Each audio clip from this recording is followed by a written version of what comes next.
Now, I'm delighted to be joined by Henry Dimblebly now. He's the co-founder of the restaurant chain Leon, which I sometimes get my lunch at, I must admit. He's also the author of a new book called Ravenous. And you were a former government advisor on food, but you quit. How come?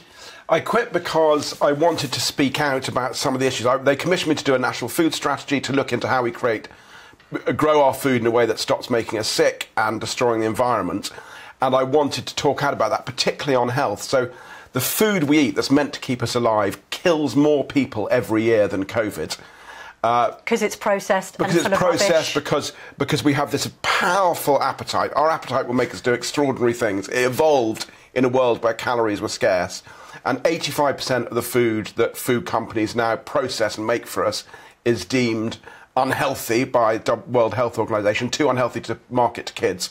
And they have hacked into our appetite. So they market it, they sell us more, we eat more, we get sick. Yeah. By 2035, we will be spending more in the NHS treating type 2 diabetes than all cancers. And also, it is now meaning that people aren't working, they're sick. So what happens is you have the NHS, you have a state attached to the NHS, yes, rather than the other way around, and we need to do something about it. This is astonishing if these figures are true. 1% of people were obese in 1950. The prediction is that 80% of us will be obese by 2060. Overweight and obese by 2050. 28% of us are obese today. And it is, humans haven't changed. We are biologically, we haven't evolved. The food system has changed. And if you're... there are two ways this goes. So the problem is our appetite isn't suitable for this food system, and the food system isn't suitable for the appetite. I worry that we go down the drug route. So we have these appetite suppressant drugs. Yes, there's been a lot about the new pharmaceuticals. Yeah, a lot about the Wegovy, semaglutide. Wegovy is the trade name, Ozempic. It's like prevent it rather than go So they're very backwards. effective in stopping you being hungry. Yeah. And I can see a situation where 20 million people are permanently medicated. It's like antidepressants. You have to basically take them for life.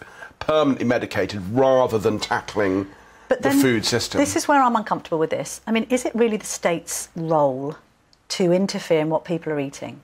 I mean, it's nanny state-ish, isn't it? I know you're in favour of sugar taxes and all that. Yeah. You could speak to people at Coca-Cola or whatever and say, well, look, a full-fat Coke these days tastes like it's got far less sugar than it ever had back in the 1980s when I was downing Cokes and eeting sherbet dib-dabs and Christ knows what else.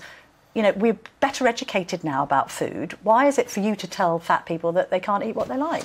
Well, it's a really tricky one. And actually, I am not a big fan on the whole of state intervention. I've had to deal in Leon with tables and chairs inspection officers, yes, but you have to make a choice about, the free market is an amazing thing, but occasionally things go wrong in it. It causes problems. And this is an area where you have a choice. You either don't do anything and either let the NHS... What happens is the NHS collapses, the tax receipts go down, so you have to make a choice. So but you don't tell people what to do. You do things like restrict advertising of junk food to children. Yes. That is a wildly popular thing. It actually makes food cheaper. But the government said they'd do it, and then they didn't. So Boris Johnson came out having thought he was going to die, said he was going to do it, and then they have the little kind of voices in the ear, ITV in the ear, saying, "Oh, you're not going to be able to fund children's shows." But let's talk about Boris Johnson, because he was going on about obesity a lot because he felt that his own weight affected his COVID and nearly killed him.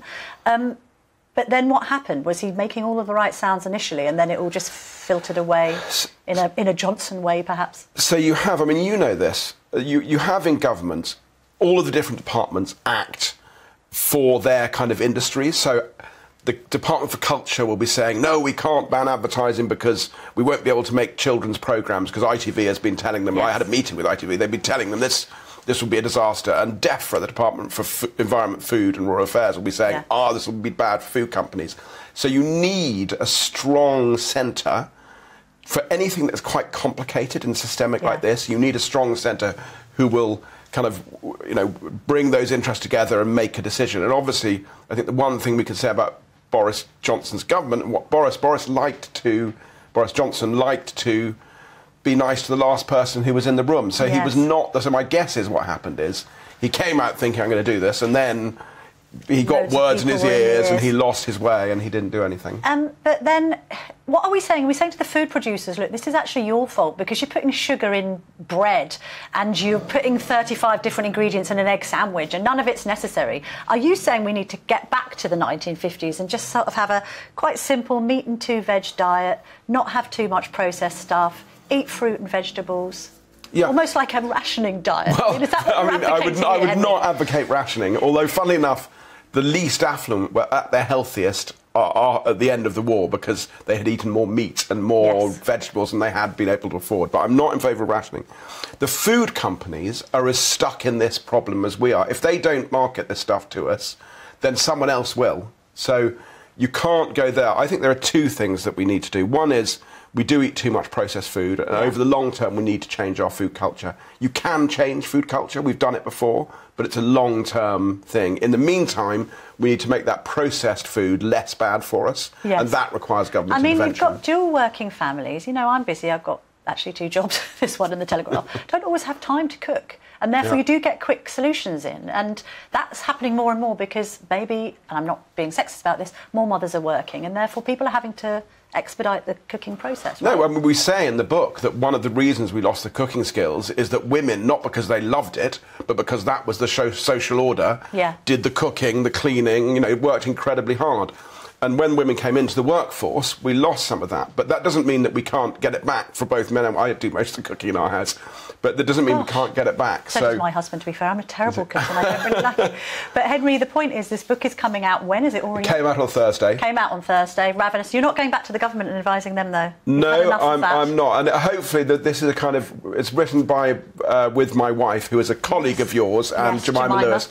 And it is a gripping read. And I can say that because I'm not talking about myself, I'm talking about her gripping sentences. Read. Although I don't like what you said about children not eating cereal, because I'm afraid my children seem to be eating more cereal. Cereal like it's going out of fashion. Every 5 minutes they're having Weetabix. I don't know whether anyone else is experiencing that. Anyway, don't go anywhere, because after this I'm going to be speaking to a blind campaigner who's calling for the government to do more to tackle the UK's shortage of guide dogs. And she brought her guide dog in and